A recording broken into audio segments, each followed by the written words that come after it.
use in go-karting, we would have a data logging system on the go-kart that used 3.5-inch floppy disks to record the data with these massive laptops, or even PCs that we used to take to the track. And you can imagine how difficult those things were to run. So I've been using data for a very long time, and it's very, very useful if used in the right way, combined with a knowledge of your own driving technique. So it does fit very well hand in hand with actually really having a deep understanding about your technique and how to improve, like we teach you in the programs. And so today I wanted to kind of give you a bit of a framework for how I look at data. And to be honest, it's the first time that I've kind of tried to structure how I look at it. When you know something so well, you kind of do it naturally and go in, as with driving. And then to actually teach it to someone in a productive way, you need to really understand it and break it down. So that's what I've tried to do today. And we're going to run through all of those points. But first of all, I just want to, I know you've all had different levels of experience with data. So I want to start with the most simple stuff to begin with.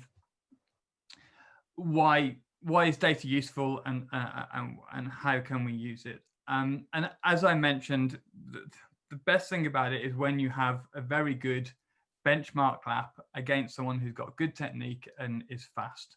Because what it allows you to do is to do a deep dive into what they're doing with either their racing line, or more importantly, the pedal work, the braking, the trail braking profile, the throttle application, which then allows you to understand how they're manipulating the car, how they're transferring all of that load around the car, and the kind of tricks that they're doing around that. And rather than just copying them, if you've been through our courses, we speak a lot about not copying someone, but looking at the technique and then understanding how you can find your own time around that. That's exactly what data is very useful for. You can see the patterns in how somebody is driving, and you can understand what techniques and what they're trying to do with the balance and the weight transfer, or whatever that might be, with the car. Then you can go out on track and you can apply these new techniques to your driving. It isn't a case of joining the dots and saying, well, he's braking here, so I'm going to brake here, or he's turning in at this specific spot. It's about understanding how the platform of the car is working, how the balance is being shifted, and then applying that to your own driving. Now, of course, if you're braking 15 or 10 meters, for example, too early for all of the big stopping or braking zones, then that's a learning, and you can try and move yourself forward. But it goes much deeper than that, and that's what I want to try and talk about today. Just a couple of notes of what to be careful of actually when you are using data. First of all, if you're looking at someone's lap, comparing your own lap against someone else's lap, or even your own lap, you need to make sure that they're quick and that their technique is good. And obviously that's a difficult thing to judge. And so that's why we've had Isaac do the laps that we have, because he has really beautiful technique and obviously has a good results in terms of lap time as well. So you've got a really nice benchmark laps there that you can compare against. The next thing to be careful of is just, as I mentioned before, do not try to just copy and paste someone's braking points or turning points, or or in fact their exact racing line. Just use it to look for patterns and hints at what you should be doing, and really try and think through it.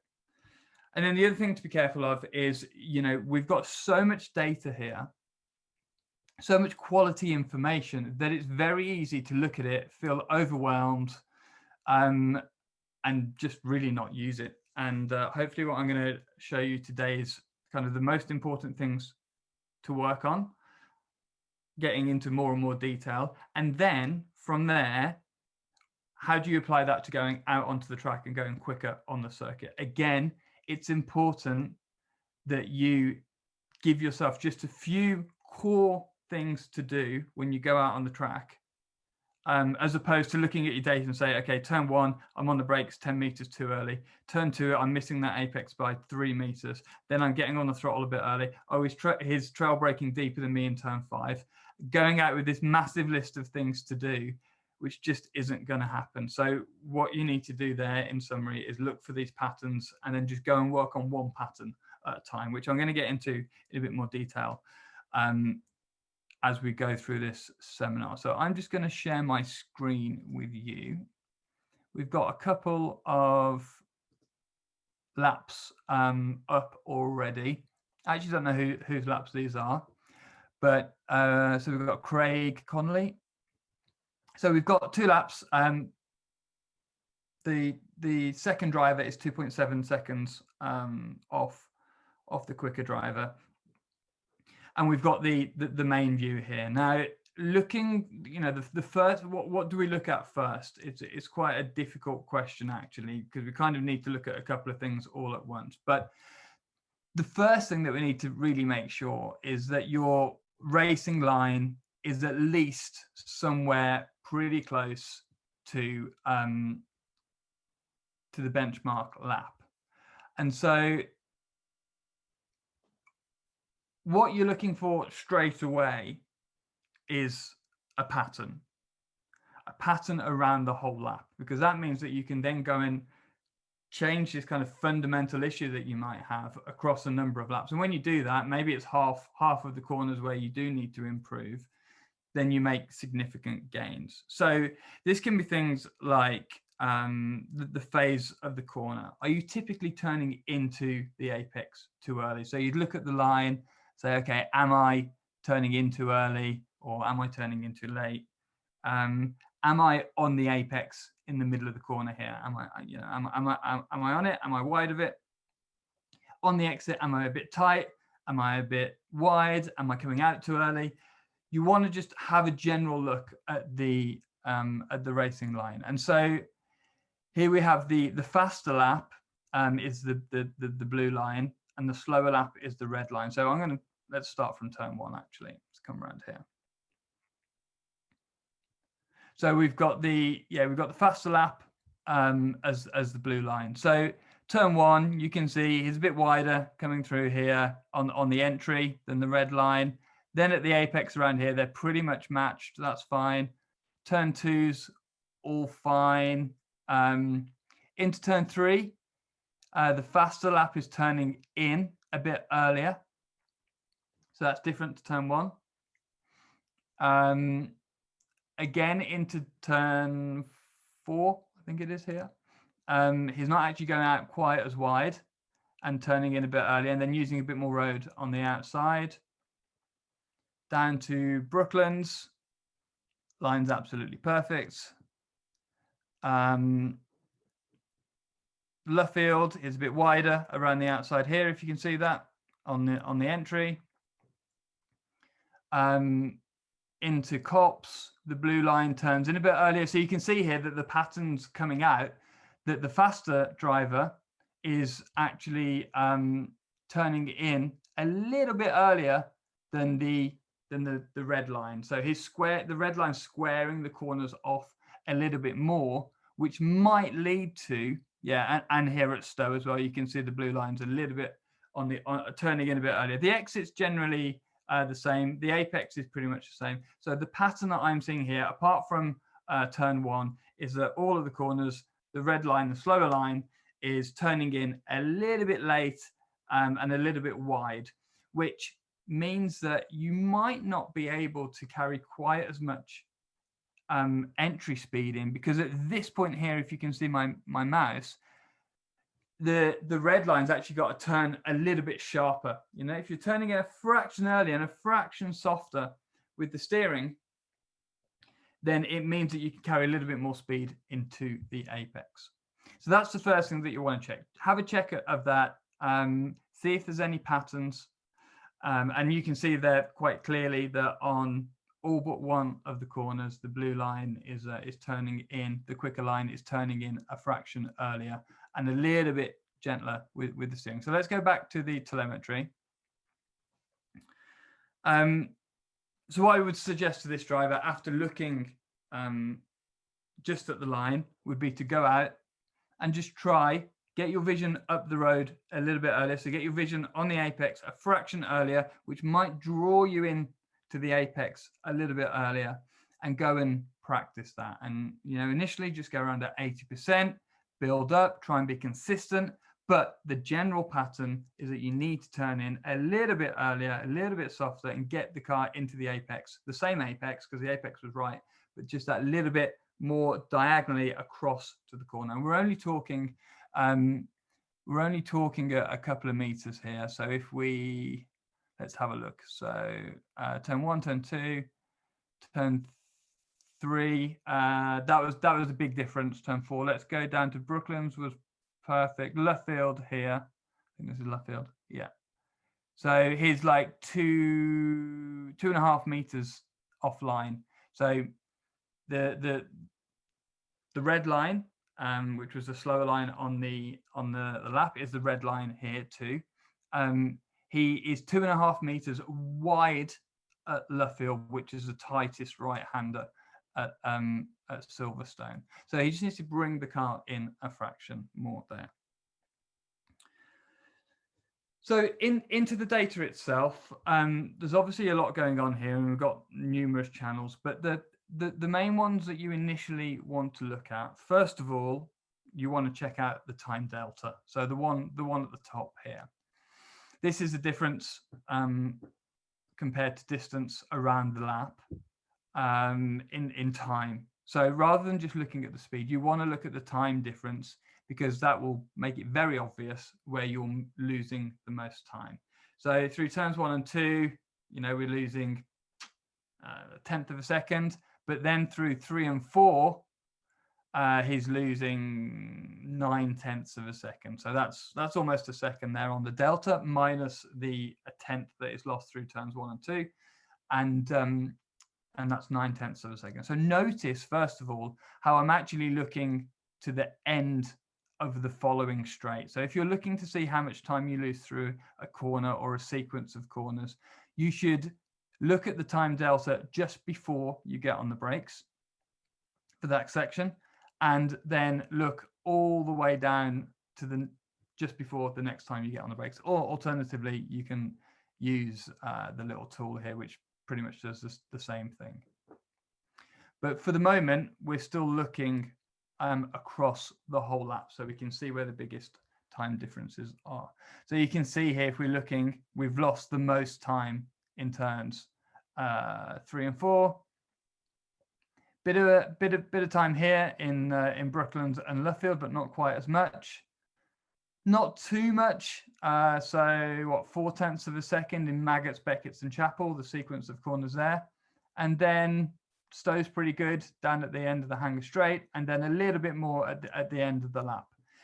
And again, we're looking for patterns, right? So the patterns that we're looking for patterns in a couple of types of areas. So first of all, the phase of the corner. So you can split that up into braking, entry, apex, and exit. And even the kind of braking, you can split that up into big braking zones. So braking zones where you're going down from, 8th to 3rd gear, or the smaller braking zones like Stowe, where you're only going down a couple of gears and the braking is probably not quite at peak pressure. And then, as I mentioned, you can look at how the car's reacting at the entry and the apex and the exit. And what we're looking for is this kind of which phase of the corner are we having the most problem? So looking at this data here, we can see that the braking, let's zoom in a little bit into this is turns 3, 4, and 5. So the braking, while it's a fraction early, the actual straight line braking, which is from here when we get on the brakes down to where we turn in, is pretty good. And notice I'm just using, actually, let me get rid of the rest of the data at the moment, because I just want to hone in on the speed, really.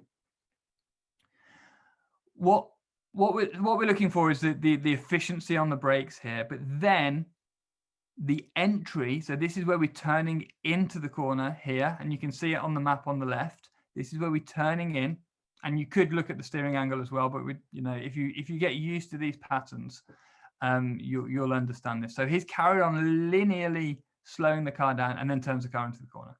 Same with the next corner. It's kind of braking too much, and then this part where we're just beginning to kind of load the car up into the corner, again, is the car's slowing down too much in that area. So that's an example of how you would look for the phases of the corner. But the other way that we can do it is we can look at the type of corner. So we can look at fast corners, we can look at medium speed corners and slow corners, and we can look at kind of corners where you're changing direction as well, so chicanes, or sequences of corners like Maggots, Beckett's and Chapel. So for me, if I were looking at this, we can say, well, there's the biggest time losses here through 3 and 4, which are slow corners. Brooklands down at the end of the Wellington Straight here, not too bad actually. We're not losing too much time. Losing a little bit on the way out from the apex to the exit of Luffield. So obviously where you see these minimum cornering speeds here, that's where the apex is of the corner. You can see all these lower points. Maggots, Beckett's and Chapel, yes, it looks quite significant here, especially in the last part, but the time loss isn't too bad. Stow's pretty good actually. We're not losing much time there. And then we're actually got another bit of a bump, another 4/10 as we come through Vale. So if I were to kind of try to give this driver something to focus on, with that information that I've just looked at and the kind of framework that I've just looked within, comparing the phase of the corner and the type of corner, he's losing the time on the entry of the slow corners, right? He's losing the time here in 3, here in 4, here in this section at the end of the lap in Vale, and in the following one as well. And you can, this is probably, you've got to look at data for time to look at this. But if you look at this, what's important here is that look at the initial braking's the same, right? The speed's decelerating at the same rate, but then where Isaac will be getting off the brakes, and we'll have a look at that in a moment, this driver is continuing that same deceleration down into the corner, stopping the car and then turning it in, right? And this is something we see all the time in the real world as well as the sim data that we see. The other thing to note here is that this part of Vale, so you come out of Stowe, you kind of kink round to the left, you get on the brakes, into the left of Vale, into the right, then you've got one more corner and you're at the end of the lap, just explaining so you know where we are. But you can see in the right here, he's also losing a lot of time. And what this says to me is that this first part of Vale is actually, it looks better here than it actually is, because in the right part of it, and because we've got a change of direction here, the red line, the slower line, will be using a little bit more road because he then can't keep the car quick through the right-hander.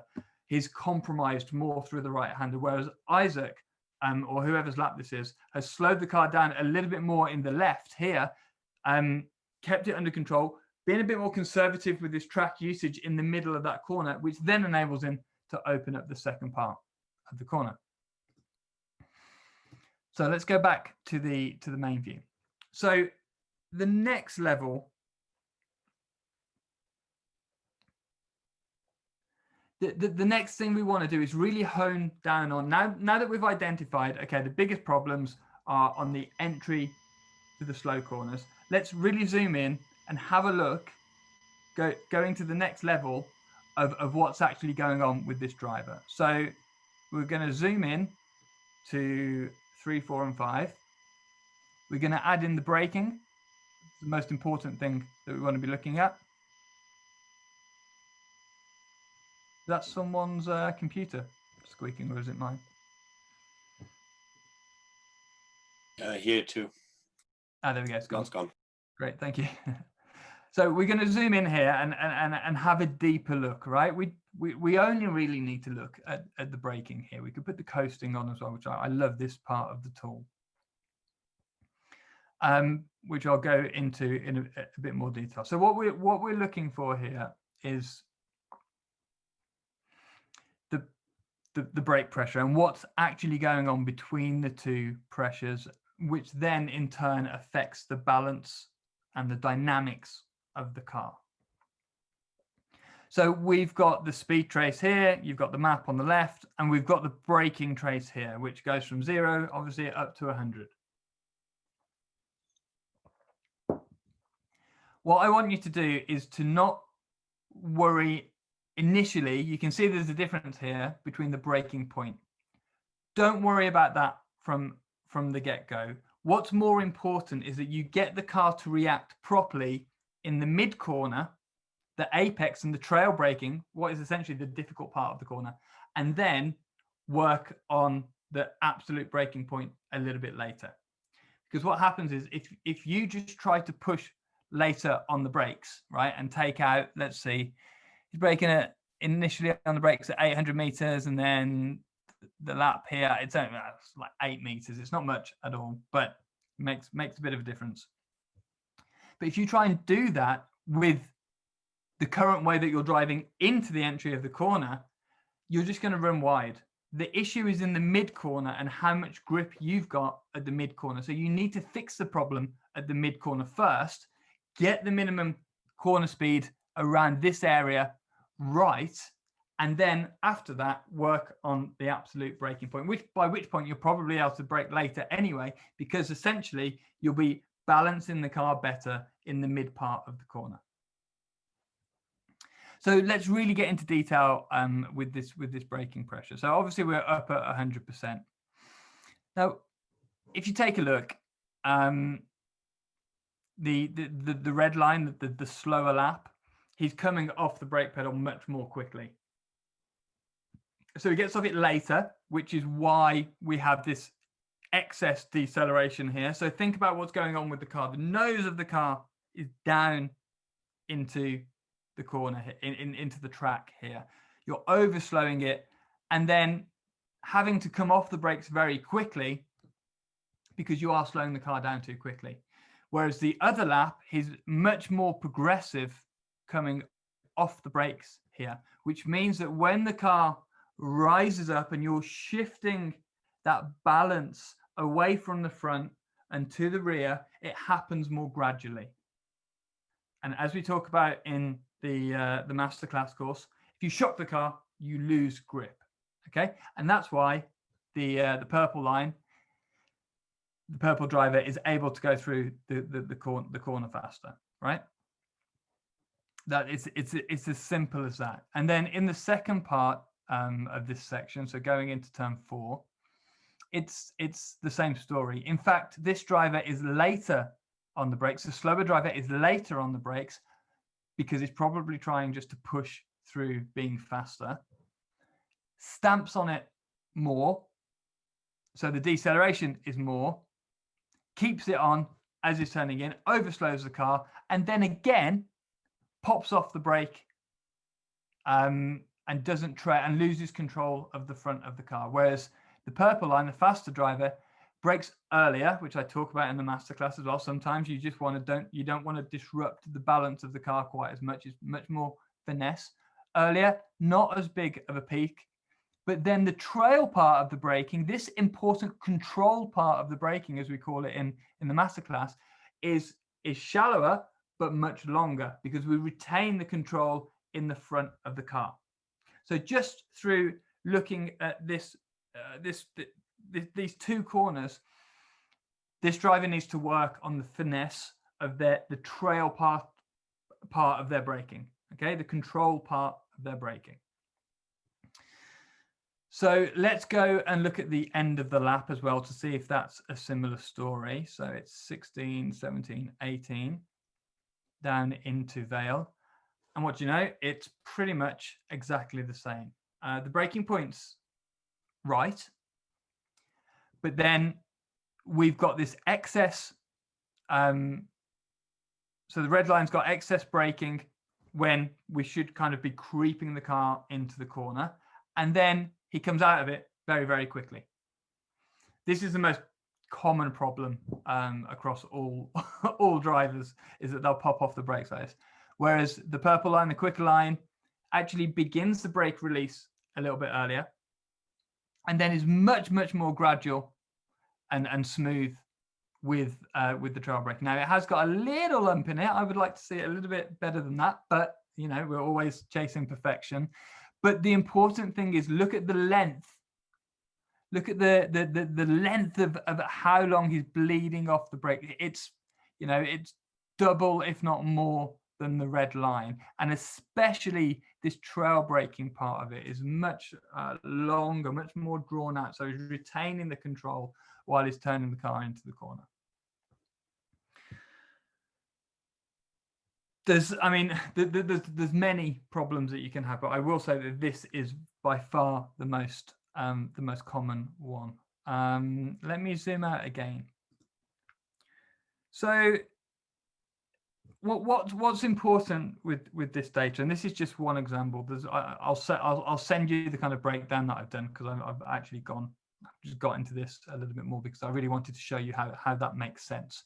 And think about it with what you've learned from the masterclass program, is that how the weight's moving around the car, what you're doing with your trail braking. This really, you know, shows you very clearly what's going on there.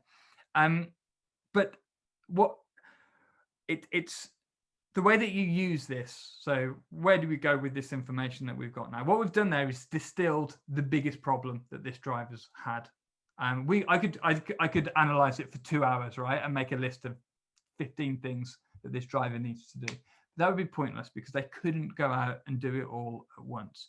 We've distilled down the biggest problem, found the pattern, looked into that in detail, what's actually going on physically with the inputs, with the pedals, and we've got one thing that will improve that driver around the whole lap.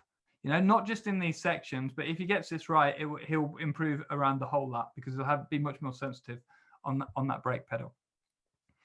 And the point that I'm trying to make is that when you're looking at data and using it, you want continual, marginal, small gains every time that you go out. If you're using this and you're trying to do 5 things at once, you'll just get frustrated, or you won't be able to do it consciously on the track. As with our philosophy of training with the masterclass, you need to do it in pieces. You need to not overload yourself. And so that's why we find what's the most important thing, and then we go and try. And it's quite simple, right? You can see what the difference is in the brake trace. You can see the corners where it's the most important.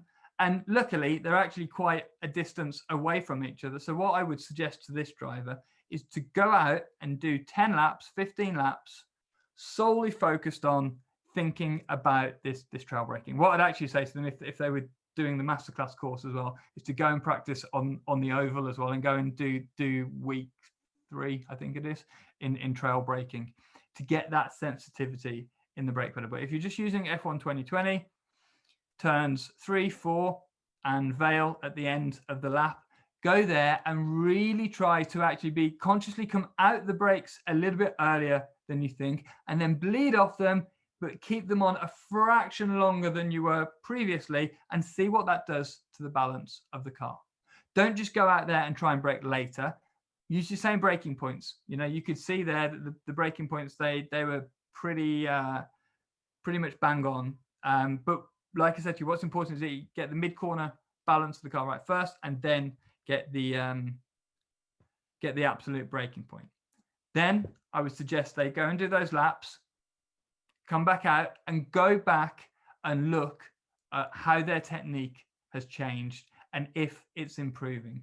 And at that point, you don't really need to even look at the time delta or the speed trace. I would just look to confirm that their brake pressure and the sensitivity on the brakes and the control part of the braking has changed, at least just nudged in the right direction. And then just go out and keep on practicing that consciously. Within that session, I wouldn't worry too much about being fast in these areas. I would just focus on actually trying to improve the technique. repetition, kind of low, not peak capacity repetition. So you've got some space to think about what's going on. If you're working through turns 3 and 4, and then you kind of just chill out and think about what's just happened in turns 3 and 4 through the next section, don't worry about it. Go and do that. That's what we do in the real world when I'm training in the real world. We'll just focus on, a small section of corners and try and get that right in terms of the fundamental technique rather than anything else. Think about what's gone on through the rest of the lap. You could have a bit of a play with it in stow and then work on veil as well. Come back, see if you're heading in the right direction with the data, and then go back out and try again. And all we're trying to do here is that every time that we head out onto the track is that we make these marginal gains and we move ourselves very gradually in the right direction. Driving quickly is really, really hard, right? Especially when we're talking about trail braking and quite detailed stuff like this. But if you're consciously making these small gains each time you go out, it will add up very, very quickly. And that's the point of working on your fundamental technique rather than just saying, oh, I need to brake later. Get the car working properly in the mid corner, get the entry right with the trail braking, and you will find time across the whole lap without doubt. Okay, I think that's all that I have for analyzing this data. I'm pretty much on time as well. I was going to ask some questions, but Mike, I'll let you lead if you want to do that. I think we have time for a couple of questions. I'd prefer to do that and make sure everyone we have a chance to do that piece, and then we'll just extend. It's fine. Okay, great. Does anyone have any questions? Yeah, I have a question. What's the best way to practice trail braking?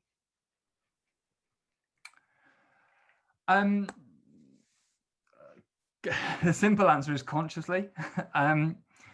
We in the masterclass, I don't know if you've done that, but in the masterclass we actually train on an oval, and all we're looking for is to get the shape of the car right initially. So get yourself used to not just being a switch with the brake pedal. Get on it, bleed it out, keep it at that controlled point, and then come out with your final release. Once you've got the profile of it right, so imagine you were further away than this driver actually is with your trail braking here. Imagine you were all over the place and it literally was on or off.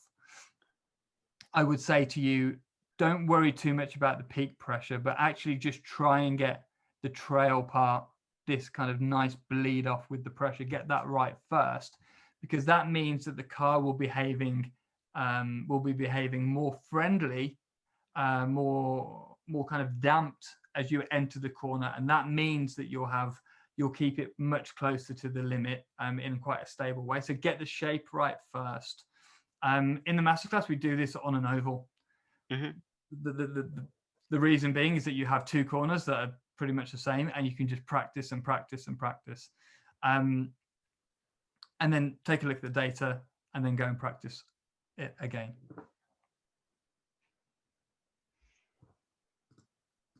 Does that make sense? Yeah. It's just more for me, it's mentally how it should work, but it's more of how you bleed off the brake pedals to get it right in terms of the percentage. Yeah, so first of all, I mean, do you know what your profile looks like in comparison to a quick lap here? Yeah. Mm-hmm. Yeah. And what are you doing? I'm similar to this one, but not as similar. Maybe trail braking a little bit later, but not to the actual line or to the ideal one. So it's controlling the way you. I guess maybe it's just more practice, because when I release the brakes, I know I want to do it right, but then you just basically you have lost feeling on the brake pedals itself. So when you say you're doing it earlier or later, what does that mean? I mean, I don't mean the braking point. I mean the last part of the braking. Do you have more pressure? Is it shorter? Is it longer? Or is it? It's shorter now. It's shorter. I'm trying to make it longer, but I think it's the feeling on the brake pedal, where you think you're still braking, you're still stepping on it, but there's really no more brakes in there. So Yeah, maybe, so I mean, I would just literally drive around and use, you know, the visual display of the braking. yeah.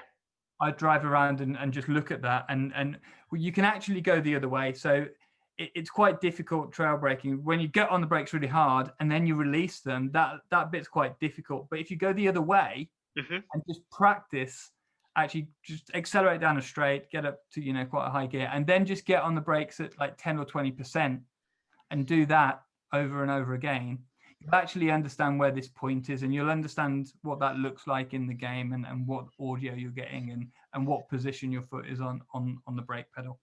Does that make sense? You're much better off it does make sense now. Yeah, because releasing it from full and then you're just bleeding it off, sometimes you lose the feeling on your feet. So yeah, exactly. And then if you want to kind of practice how that makes the car react on the entry to a corner. So, for example, you know, Brooklands here at Silverstone is quite a good example, where you come down the Wellington Straight and it's the left-hander that tightens up before Luffield, the 180 right. You arrive there, you know, I don't know what gear it is, fourth gear, maybe third gear. Arrive there in third or fourth, just cruising along, turn the car in at what you think is probably the right speed, and then just get on the brakes very gently and see how that makes the car react, if it makes the car turn in or if it begins to lock the front and understeer. okay. Yeah, and then do the braking afterwards. Yeah, what when you put in a massive braking zone or a big heavy braking zone, there's multiple things that are difficult. The fact that you've got to get on the brakes and then release them, that's the difficult part. And also the variability in the entry speed that you have into the corner and the lack of finesse. Combine that with the lack of finesse that you might have on the last part of the braking, and it's a little bit haphazard. Whereas if you kind of break it down even more and just kind of cruise around and just gently get on the brakes so you can see how it makes the car react, you stand a much better chance of connecting the kind of feeling with what that does with the car. Yeah, getting all of this feedback in from the screen, from your feet, you know, it helps. Yeah, with the car reacting with a little bit of braking. Yeah, and if you can do that consistently, so I would just really cruise around and just see how that makes the car react.